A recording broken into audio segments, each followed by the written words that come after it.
So I got my new wheel caps, flush wheel caps. So I'm gonna take a look at them. Supposed to be the right size for my car. So I'll take a peek.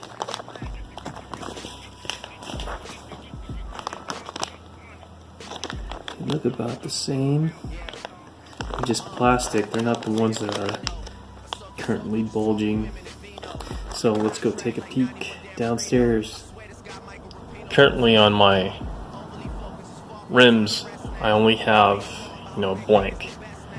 I didn't want to put these in the factory wheel caps because I thought it looked very out of place.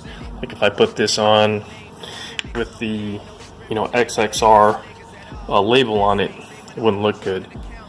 So I decided to buy these flush ones, and I think that'll look a lot better when I put them on.